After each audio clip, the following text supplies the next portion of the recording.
ఈరోజు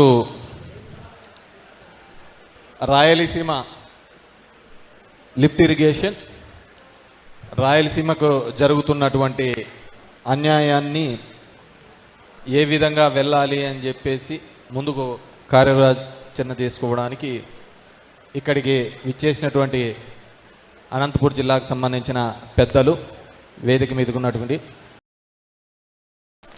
ఈ జిల్లా యొక్క మేలు కోలి, రాయలసీమ యొక్క మేలు కోరుకునే ప్రతి ఒక్కరికి కూడా పేరు పేరున ధన్యవాదాలు తెలియజేసుకుంటున్నాం.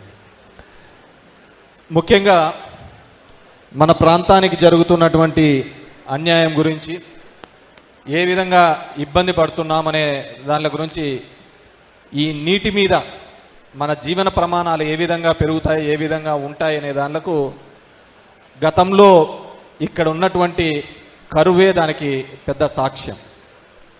ఆ కరువుకు ఏ విధంగా మనమంతా ఇబ్బంది పడినామో ఆ రోజులలో పెద్దలందరూ కూడా ఈ రాయలసీమలో జలజీవనం ఉండాలి అనే ఉద్దేశంతో పాదయాత్రలు చేశారు. ఈ రాయలసీమ కోసం ఎంతోమంది ఉద్యమించినారు. ఇదే ప్రాంతంలో ఆత్మహత్యలు జరుగుతూ ఉన్నాయంటే వాటి కోసం భిక్షాటన చేసిన సంఘటనలు కూడా మనమంతా చూసినాం. ఆ భిక్షాటనలు చేసి, పాదయాత్ర చేసి, వారందరికీ కూడా సాయం చేసి, ఇదే ప్రాంతంలో అప్పుడు వైఎస్ రాజశేఖర రెడ్డి గారు ఇక్కడ ఇబ్బంది పడుతున్నారని చెప్పేసి అప్పుడు మొట్టమొదటిగా ముఖ్యమంత్రి అయితేనే ఈ ఉపాధి హామీ పథకం అనేది కూడా తీసుకొని వచ్చే కార్యక్రమం చేసినారు. ఎందుకంటే ఈ కరువు పీడిత ప్రాంతంలో ఇబ్బందిని చూసి, తర్వాత క్రమంలో మన ప్రాంతానికి హంద్రీనివా తీసుకొని వచ్చి, గతంలో చంద్రబాబు నాయుడు గారు ఏ తాగునీటి కోసమని చెప్పిన ప్రాజెక్ట్ని కాదు, ఇది తాగునీటి అవసరాల కోసం, సాగునీటి అవసరాల కోసం రెండిటికీ ఉండాల్సిన అవసరము, ఆవశ్యకతను తీసుకొని వచ్చి మొదలుపెట్టించిన. ఇప్పటికీ ఉమ్మడి ఆంధ్రప్రదేశ్ చరిత్రలో ఇరిగేషన్ రంగంలో ఛాంపియన్ ఎవరైనా ఉన్నారు అంటే అది కేవలం ఒక్క వైఎస్ రాజశేఖర రెడ్డికి మాత్రమే దక్కుతుంది తప్ప ఇంకెవ్వరికి దక్కదు. వచ్చిన వాళ్ళంతా దానిలోకి రంగులు అద్దినారు, పెయింటింగ్లు అద్దినారు, వచ్చిపోయినారు. నేను ఇన్ని తెచ్చినా, నేను ఇన్ని చేసినా అని చెప్పి చూపించుకుంటూ పోయిన వాళ్ళే. మొన్న కూడా చంద్రబాబు నాయుడిని చూసాం, వచ్చి నేనే ఇదంతా చేశాను 74 టీఎంసీలు అని చెప్పేసి. అలాంటి ఈ రాయలసీమ ప్రాంతంలో, ఈ గ్రేటర్ రాయలసీమ ప్రాంతంలో ఏ సమస్య వచ్చినా, ఏ ఇబ్బంది వచ్చినా కానీ ఈ ప్రాంతానికి ముందుండాల్సిన, ఫైట్ చేయాల్సినటువంటి నాయకులు ఈ మధ్య జరుగుతున్న అన్యాయాన్ని సరిగ్గా ప్రశ్నించలేకపోతున్నామనే ఒక ఆవేదన కూడా మనందరిలోనూ ఉంది. ఎందుకంటే ఇంతకుముందు రంగయ్యన్న చెప్పినట్టుగా మన ప్రాంతానికి వచ్చిన ఎయిమ్స్ హాస్పిటల్ కటిగా ఇక్కడ ఈ ఉన్నదానిలోనే పేదరికం ఎక్కువగా ఉన్న జిల్లా. ఈ జిల్లాకు వచ్చిన ఎయిమ్స్ ఆసుపత్రిని కూడా తీసుకొని పోయి అమరావతిలో పెట్టి, గుంటూరులో తీసుకుపోయి పెట్టి, ఏ రాష్ట్రం అయితే అభివృద్ధి అంతా చెందిన తర్వాత మనల్ని అందరినీ కూడా బయటికి పంపించినారు, వికేంద్రీకరణ అనే ఒక నినాదంతో వైఎస్ఆర్ కాంగ్రెస్ పార్టీ అమరావతిని, వైజాగ్ని, కర్నూలు అనే ప్రాంతంలో చేయాలని చూస్తే కర్నూలులో కోర్టు తీసుకొని వస్తే ఆ కోర్టును తీసేసిరి, లా యూనివర్సిటీ తీసుకొని వస్తే లా యూనివర్సిటీ తీసేసిరి, కడపలో బ్యాంకింగ్ రంగానికి సంబంధించి అది తీసేసింది. ఎక్కడ ఎవరు మాట్లాడలేని సందర్భం. కర్నూలులో రాయలసీమ లిఫ్ట్ ఇరిగేషన్ ప్రాజెక్టు తీసుకొని వస్తే దాన్ని నిలిపేసిన సందర్భంలో కూడా మాట్లాడింది. ఆ రోజు మాట్లాడినాం, ఏమైపోతుంది రాయలసీమ ప్రాంతంలో ఉన్న వాళ్ళకు, మన పౌరుషాలు ఏమైపోయినాయి అని చెప్పేసి. ఈరోజు జరుగుతున్న పరిస్థితిని ఆలోచించండి. ఒక అమరావతి ప్రాంతంలో కేవలం రియల్ ఎస్టేట్ దానికి సంబంధించిన దానిలలో అక్కడ పెట్టుబడులు రావనో, అతన్ని నమ్మటం లేదనో ఉద్దేశంతో ఒక చట్టాన్ని కొత్తగా మార్పించినారు. ఏపీ పునర్వికాస చట్టాన్ని మార్పించి దాంట్లో రాజధానిని తీసుకొని వచ్చే అక్కడే ప్రాంతం అని చేసేసి దానికంతా పండగలు చేశారు. లోకేష్ నడుచుకుంటూ వచ్చే చూసినాడు, అందరూ ధన్యవాదాలు చెప్పారు.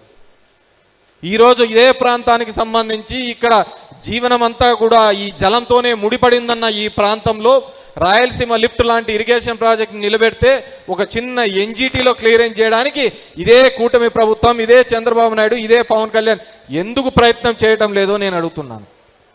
చట్టాలే మార్పించి అమరావతిని రాజధాని చేయాలని చూపించిన శ్రద్ధ ఈ ప్రాంతం అభివృద్ధికి ఎందుకు చూపించలేకపోతున్నారో అని అడుగుతున్నాను. ఈ ప్రాంతం యొక్క సస్యశ్యామలం కావడానికి ఇప్పటికీ మేము ఈ డిసెంబరు జనవరి అయితేనే ఎప్పుడు నీళ్ళు వస్తాయా అని చెప్పేసి పిఏబిఆర్ రైట్ కెనాల్ గట్టుల మీద తిరుగుతున్న పరిస్థితి. ఎవరికి వాళ్ళు రైతులు నీళ్ళు ఎప్పుడొస్తాయో రావు అని గట్లు తెంచుకున్న పరిస్థితి. అది ఎమ్మెల్యే అయినా కాకపోయినా ఒక ప్రజాప్రతినిధిగా జీవనం ఉన్నాక రైతులతో తిరగాల్సిన అంత కష్టకాలం వచ్చిన పరిస్థితి. ఎప్పుడు ఏమొస్తాయో తెలియని పరిస్థితి, ఇబ్బందులలో ఉంటున్నాం. ఈ ప్రాంతంలో ఇంకా అభివృద్ధి చెందాలంటే ఇప్పుడు అమరావతిలో అంటున్నాడు అది సెల్ఫ్ ఫైనాన్స్ అని. మేము అంటున్నాం ఇదే చంద్రబాబు నాయుడు ఇది మా ప్రాంతంలో నీళ్ళు ఇవ్వయ్యా, ఈ రాష్ట్ర ఖజానాకి ఎంత డబ్బులు కావాలో ఈ రైతాంగం తరపు నుంచే మీకు అందరికీ కూడా అందించే కార్యక్రమం చేస్తామని చెప్తున్నాం. ఇక్కడ ఈరోజు ఇండస్ట్రీస్ రావాలన్నా నీళ్ళే రావాలా, ఎక్కడా లేవు, మైదానం లేవు. ఇంత పెద్ద వైశాల్యం ఉండేది ఎక్కడుందంటే అనంతపురం జిల్లాలోనే ఉంది. వీటన్నింటినీ కూడా ముందుకు తీసుకొని పోవాల్సిన అవసరం ఉంది. అదేవిధంగా గతంలో చేసిండకపోయిండొచ్చు తెలుగుదేశం పార్టీ. ఎందుకు చేసిండొచ్చు అంటే, ఎందుకు చేయకపోవచ్చు అంటే కర్నూలులో కానీ లేకుంటే నెల్లూరులో కానీ కడపలో కానీ చిత్తూరులో కానీ వాళ్ళకి ఎప్పుడు సీట్లు రాలేదు. కానీ ఈరోజు పరిస్థితి అది కాదు కదా. నెల్లూరులో 10కి 10 వచ్చేసినాయి, కర్నూలులో 2 పోయినాయి, కడపలో 2 పోయినాయి, చిత్తూరులో 2 పోయినాయి. అంత మీదే రాజ్యం కదా. తెలుగుదేశం పార్టీ వచ్చిన తర్వాత మొట్టమొదటిసారిగా అన్ని సీట్లు మీరు కవిసం చేసుకున్నారు. ఇకనైనా ఈ ప్రాంతం మీద గురిపెట్టండి, ఈ ప్రాంతాన్ని అభివృద్ధి మీద కాంక్షించండి. ఎప్పుడు మీరు చేస్తున్నది అన్నిటికీ నేనే నేనే నేనే నేనే అనుకుంటా పోతున్నారు. సెల్ ఫోన్ కనిపెట్టినది నేనే అంటారు, పాలు బితికినేది నేనే అంటారు, ప్రతిదీనికి నేనే అనుకున్న వాళ్ళు ఈ ప్రాంతాన్ని సస్యశ్యామలం చేసినది కూడా మీరే కండి. ఈ ప్రాంతంలో ఆ రాయలసీమ లిఫ్ట్ ఇరిగేషన్ ప్రాజెక్టు ముందుకు తీసుకొని పోయి అదేవిధంగా పిఏబిఆర్ ప్రాజెక్టు ఇంకా ఎన్ని సంవత్సరాలైనా కానీ దాంట్లో 5 టీఎంసీలే ఉన్నాయి. దాన్ని 10 టీఎంసీలు చేసే విధంగా ల్యాండ్ ఎక్విజిషన్ చేసే కార్యక్రమం చేయాలి, 11 టీఎంసీలు చేసే విధంగా. ఎందుకంటే మేము కూడా ఒక తప్పు చేసినాం. జగన్మోహన్ రెడ్డి గారు మేము ఏ పనులు చేశామో ఆ పనులు చెప్పుకోలేని పరిస్థితి. ఈడున్న వాళ్ళలో ఎంతమందికి తెలుసు చెప్పండి? రేవంత్ రెడ్డి అసెంబ్లీలో మాట్లాడిన తర్వాత ఆ రాయలసీమ లిఫ్ట్ ప్రాజెక్టుకు నేనే 4 గోడల మధ్య చంద్రబాబుతో చెప్పి ఆపిచ్చానని చెప్పేంత వరకు మనందరికీ తెలుసు ఒక రాయలసీమ లిఫ్ట్ ఒకటి ప్రాజెక్టు జరుగుతుందని. దానికి ఈ జగన్మోహన్ రెడ్డి ప్రభుత్వం 900 కోట్ల రూపాయలు ఇప్పటికే ఖర్చు పెట్టిందని మనలో ఎంతమందికి తెలుసు చెప్పండి? ఎవరికి తెలియదు. ఎందుకంటే అది కరోనా వచ్చిన పుణ్యమో లేకుంటే ఇంకో పుణ్యమో ఎక్కడేం జరుగుతుందో కూడా తెలియని పరిస్థితి. నా నియోజకవర్గంలో కూడా 700 కోట్ల రూపాయలతో ఒక జిల్లేడు బండ రిజర్వాయర్ ఒకటి జరుగుతుంది పని. నా నియోజకవర్గం వాళ్ళకే చాలా మందికి తెలియదు అక్కడ ఒక ప్రాజెక్ట్ జరుగుతుంది, దానికి ఇప్పటికే 300 కోట్ల రూపాయల దాకా ఖర్చు అయిందనే విషయం. ఆ విధంగా ఉన్నాం. కాబట్టి ఈరోజు దీన్ని టాస్క్ కమిటీని భుజానెత్తుకొని చేస్తున్నటువంటి మా శైలజానాథ్ అన్న గారికి చెప్పేది ఒకటే, మనం చేసిన ప్రాజెక్టులకు ఆ సందర్శనకన్నా తీసుకోండి ముందు. అక్కడ ఇది చేయించాము జనాలకు చూపించే కార్యక్రమం, అది ముందుకు తీసుకొని పోయే కార్యక్రమం చేస్తే కానీ ప్రజలకు అవగాహన లేని. ఎందుకంటే ఇప్పుడు అన్ని ఫ్రూట్స్ వచ్చేస్తున్నాయి, అంత సోషల్ మీడియాలోనే చూస్తున్నారు, ఫోన్లలో చూస్తున్నారు, తింటున్నారు, వాటికి అయిపోతుంది. దాని వెనకలు ఉన్న కష్టం తెలియదు, దాని వెనక ఇబ్బంది తెలియదు. నాకు తెలుసు హంద్రీనీవా నుంచి ఆ రోజుల్లో కాంగ్రెస్ ప్రభుత్వంలో ఉన్నప్పుడు రఘువీరారెడ్డి అన్న, అనంతన్న, మేము అంతా కలిసి ఆ ప్రాజెక్ట్ నుంచి అక్కడ నుంచి నీళ్లు తీసుకొని వచ్చేటప్పుడు ఒక 100 పైగా మీటింగ్లు పెట్టింటాం కాంట్రాక్టర్లతో. పాదయాత్ర చేస్తాం, మీరు చేస్తారా లేదా ఆ పని, మేము ఈ డెడ్ లైన్ ఇచ్చి చేస్తేనే కానీ అని చెప్పి ఆ విధంగా నీళ్ళు తీసుకొని వచ్చిన కార్యక్రమం చేశాం. కాబట్టి ఈరోజు ఇక్కడికి వచ్చిన మేధావులు, వైఎస్ఆర్ కాంగ్రెస్ పార్టీ నాయకులకి అందరికీ కోరుకునేది ఒకటి, మనకు జరుగుతున్న అన్యాయాన్ని గురించి మనం మాట్లాడకపోతే దీన్ని చంద్రబాబు నాయుడు గారు వీరు కూటమి ప్రభుత్వం టేక్ ఇట్ గ్రాంటెడ్గా ఉంటారు. వీళ్ళకేముందిలే లాస్ట్లో వచ్చి ఏదో ఒకటి చెప్పేస్తే పోతాము అని చెప్పేసి ఏదో ఒకటి మాట్లాడితే చదువుతారు. ఇప్పుడంతా రాజధానిలో ఏముంది అంటే ఈ ప్రభుత్వం వచ్చిన తర్వాత ఒక్క అమరావతి మీద తప్ప ఇంకా మిగతా ప్రాంతాలన్నింటినీ కూడా దూరం చేసుకున్న పరిస్థితి. ఈరోజు టాస్క్ ఫోర్స్ వారికి చెప్తున్నాం, ఒక బ్లూ ప్రింట్ ఇవ్వండి, మన ప్రభుత్వం వస్తే మనం ఏం చేయదలుచుకున్నాం కూడా చెప్పండి. ఆ విధంగా చెప్పుకోకపోతే ఖచ్చితంగా మనకు కూడా ఇబ్బందికరమైన పరిస్థితి. అదేం బద్దు మీరు అంటున్నట్టు ఆ 20,000 కోట్లు ఎన్ని కోట్లు కావాలనుకునేది అన్నీ కూడా ఇదిగో ఈ ప్రాజెక్ట్స్, ఈ బాటిల్ నెక్స్ ఉన్నాయి, ఇవి క్లియర్ చేస్తా అంటే ఈ ప్రాంతం సస్యశ్యామలం అవుతుందని.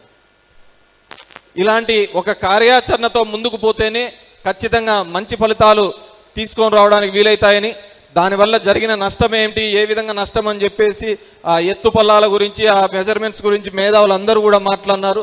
ఇక మీదట ఈ ప్రాంత ప్రజల్ని జాగృతి చేసుకొని అందరినీ కూడా కలుపుకొని, విద్యార్థి సంఘం కావచ్చు, రైతు సంఘం కావచ్చు, ప్రతి ఒక్కరు కూడా ఉద్యోగ ఉపాధ్యాయులు కావచ్చు, ఎన్జిఓస్ కావచ్చు, అందరినీ కూడా ఏకతాటి మీదుగా తీసుకొని పోవడానికి పెద్దలందరూ కూడా ముందుకు రావాలని, లేకపోతే ఈ ప్రాంతం గురించి చరిత్రలో ఉండిపోతుంది తప్ప భవిష్యత్తు తరాలకు మనల్ని తిట్టడం తప్ప వేరేది ఏమీ ఉండదని చెప్పేసి తెలియజేసుకుంటూ ఈ అవకాశం ఇచ్చిన మీ అందరికీ కూడా మరొక్కసారి ధన్యవాదాలు తెలియజేసుకుంటున్నాం. Thank you very much. ఇప్పుడు గుంటకల్లు వెంకటరామరెడ్డి గారిని మాట్లాడాల్సింది కోరు.